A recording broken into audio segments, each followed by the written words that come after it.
ito po yung guys, at dito po kami nanggagaling po at tignan nyo po yung ano po dito. Ayan po, napaka sobrang lalim po. Yan po ang bundok dito sa amin.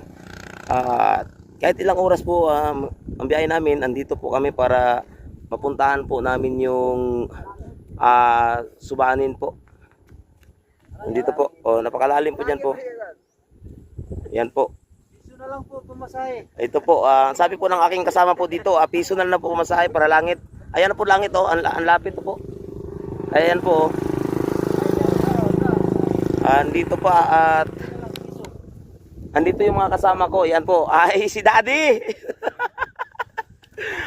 Yan po si Daddy. Ayan po ang aking mga kasama dito sa bundok na to. At yan po si Bastian, ang aming singer.